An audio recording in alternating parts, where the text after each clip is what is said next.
What's up, guys? Welcome back to another episode of Adventures in Drunk Fish Keeping. That is refreshing. So tonight's episode is being brought to you about something that I've been doing a lot in my reef keeping, and I think it has helped me with some of my success. And I want to bring up to you guys, one is part of that is filtration, and two is making sure that you prep your filtration properly.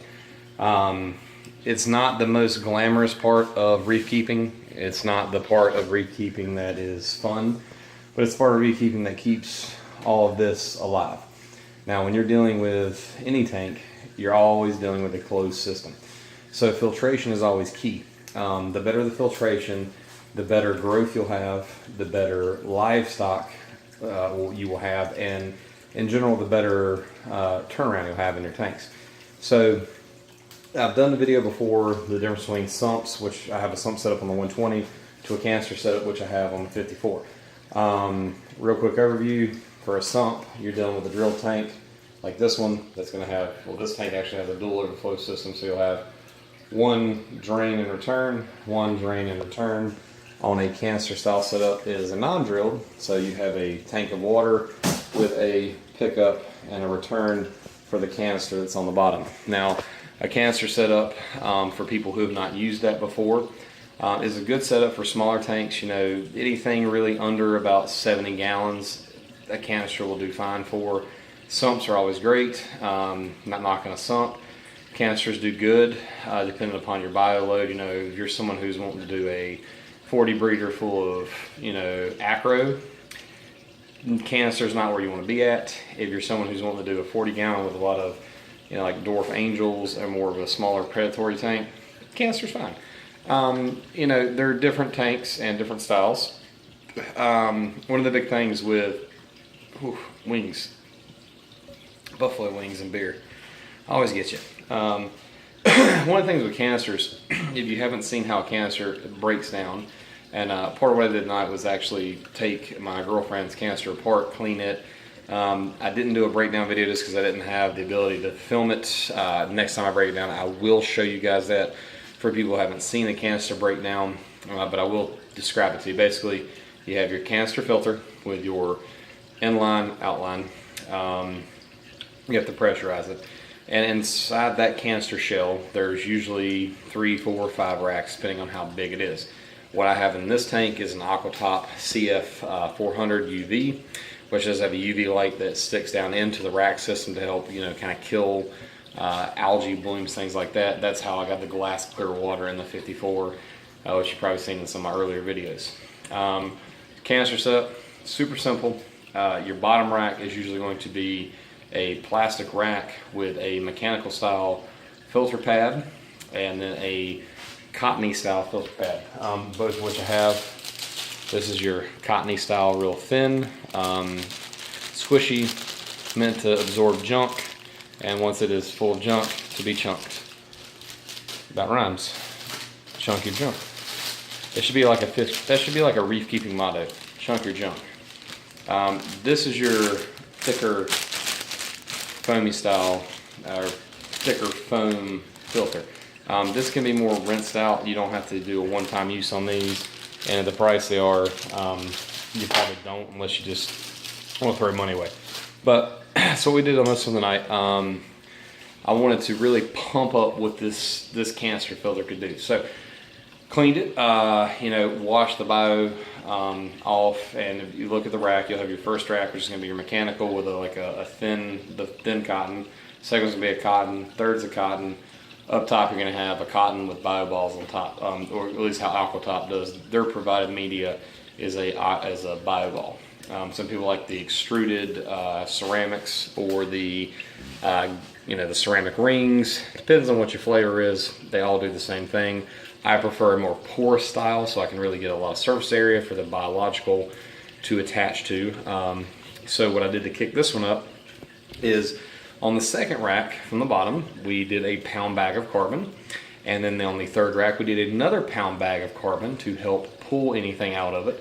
Because carbon's cheap, you can buy some activated carbon, rinse it, dump it, you know, 6-7 months, pull it out, put another pound bag in, roll the system over, and you help keep the water from building up a lot of chemical buildup that you don't want in there. But what I did add into that is I went to my local LFS and went to their dry rock rack and found a bunch of small, silver dollar piece and just a hair bigger crumble pieces. Put those in on the top layer of carbon and into the bio section, and then I took a nice little chemical that I use consistently, which is seed. It's by Aquavitro. If anyone who's familiar with it, they know that Aquavitro is owned by Seachem, so on and so forth. Seed is Aquavitro's version of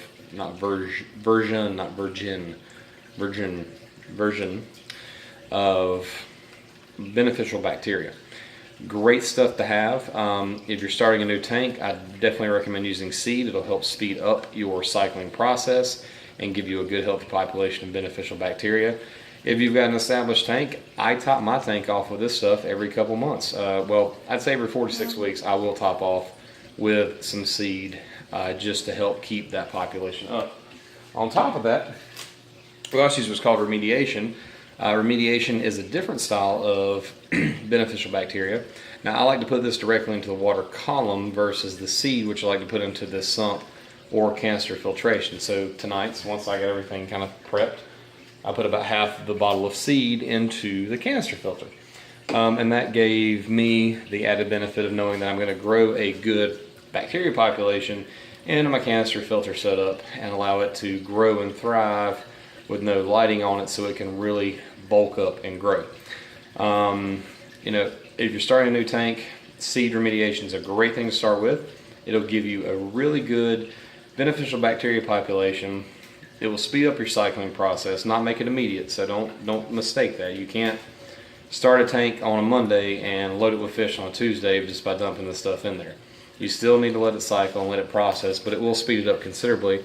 And in my 120, I took what should be a 2-month cycle period and turned it into a 3-week cycle period. So it helps speed the process up, but it's not an immediate result. You still will have to have patience in the process, but it's great stuff. Now, when I say I top off with this stuff, the reason I top off with it is because as I increase bioload in both tanks, I want to make sure that I have a good bacteria population to back that up. So I usually will top off and add 4 to 6 ounces of seed into my sump system or the canister system, and I'll add 2 to 3 ounces of the remediation into the water column to let it work into the sand bed. Now, that doesn't mean you're going to escape having a large anaerobic buildup if you have a super deep sand bed. I'm one of the people that doesn't run super deep sand beds. Even though I am a guy who keeps multiple wrasses in a tank, I usually only keep a 3-inch sand bed. My sand bed at the thickest part of my tank is 3 inches tops.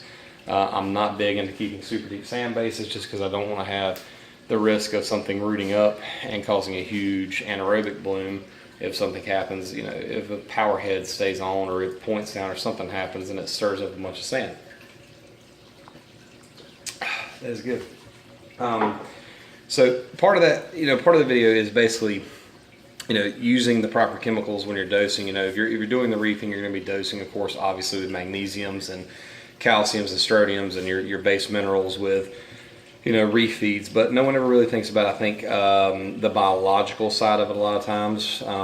Hence the reason why tonight, I added some additional biological pieces into the canister and dosed it with bacteria, so it will have the ability to eat the nitrites, the ammonias, convert it over into my nitrates, so I can do my water changes weekly on both tanks, keep them clean. Same thing on the sump. Dedicated reefers, more experienced reefers will know, with a sump in your refugium section, having multiple pieces of cultured rock in there is great. 1, gives you extra biologicals. 2, it gives you the ability to grow a copepod population, have things to attach macroalgae to. And a lot of people will do this for the beginners out there. When they have their sump, the refugium section will have these pieces of rock in there loaded with copepods. And they'll pull a piece of display rock out of the tank, put it in the bottom, take a loaded piece, put it up top. Their population of fish has copepods to eat on, and you're not completely decimating the pods, and you don't have to dose pods every week. And if you watched my earlier videos, I've talked about that. I am a guy who will go out and buy a bottle of Atlantic Biotech pods every week and dose my tanks with them, just because I want to make sure that I have a insane amount of copepods to feed off of. I did lose a fish the other day one of my more favorite fishes, which is not in the tank anymore. And one of my other videos he did come out in was a Bella sleeperhead goby. And that is a beautiful, kind of hard to get goby. Have gorgeous colorations, and I really like those fish. One I did lose to Dexter, my psychotic sorry bunny, which he's been featured in a couple videos. This one I had for about a month or so, doing great, eating, was out, had an area of the tank established as a zone. He was doing great, and I had no problems with him, but you know, went to work this morning, girlfriend texted me, off work, she's like, hey, bad news, your Bella's dead. She pulled him out of the tank for me, and he was dead. He was thriving the other night, and he's dead this morning. You know, the only thing I can think of is there was enough pod population in the sand bed for him to feed and graze off of, much like a mandarin. So, you know, that is one of the parts of how gobies like to eat. I bring that up just because the Bellas are such a, not super rare, but a rarer goby that is a cool one to add to the tank. And you know, that's kind of the part of the video I want to talk about tonight, is making sure that you have one, proper filtration, proper, you know, bacteria builds to handle the biological load, but also, you know, make sure you're dosing correctly and using the filtration systems that you have to build the tank that you want. Because at the end of the day, we're dealing with big boxes of water, and you know, we can only export the bad out and put good in. You know, if you export, you know, 10 times the bad out that you put in, you have a great tank. If you don't export enough bad out of the tank, you will end up with problems. I think it's a lot of things that discourage beginning reef keepers. You know, they get into it, they get into a habit, and you know, they have a crash of a tank, you know, like I had, that really discourages you, or you end up with, you know, a diatom bloom like I've had that will discourage you, or aptasia builds up like I have that will discourage you, or you will have, you know, multiple fish die. And you know, it is an expensive hobby, and when you have a 60, 70, 80, $100, $200 fish die, it kind of discourages you from wanting to get that kind of expensive fish again. And you know, it also discourages you because if you're enjoying the hobby, you don't want to see a nice fish die in general, which is one of the reasons why I say use your biological additives like seed and remediation versus using starter fish, as a lot of people like to do. But I hope my viewers aren't using, like, you know, cheap damsels and chromies to initially cycle their tanks, because it's pretty messed up just to kill a fish to cycle your tank versus buying a bottle of cultured, you know, bacteria. You know, but that really gets to the point of the video, is making sure that you have the right things in place for, you know, your tanks, making sure that you have the filtration setups that you need to handle the size of your tank, and really utilizing them. And that's a big thing. And I'm probably going to do another video another week or two, really digging into you know, the ins and outs of proper dosing, monitoring your tanks, and things like that. Because I think a lot of the chemistry gets lost in this. You know, some people aren't interested in the chemistry of it, and the chemistry of it's how you get those tanks that just have encrusted walls of corals with bright, fat, healthy fish. Is making sure the chemistry part of it's good. And that's the part of this hobby that really interests me a lot too, is the chemistry side of it. You know, and another video I'm going to bring out probably next week too is the Fluval, the 15 flex, in the corner here in the living room, so everyone can enjoy it. That tank is celebrating a year old, so I kind of want to do another review of it and just give updates. But this video tonight, like I said, brought to you guys really just to talk about, you know, proper filtrations and using the filtration systems you have to really grow the tanks and get them in their optimal settings. And, you know, maybe adding on and additional things and things that people wouldn't think of, like, you know, in the Cannister, adding live rock crumble into it along with media balls to help grow that biological base. So you have a strong, healthy biological bacteria population to grow the tanks out.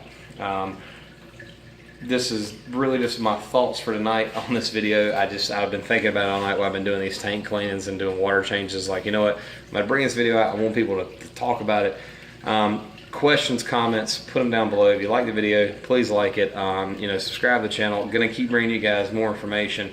If anyone's got a topic they want to hear about, be more than happy to put a video out there about it, and just, you know, discuss things. Comment section is always open, guys.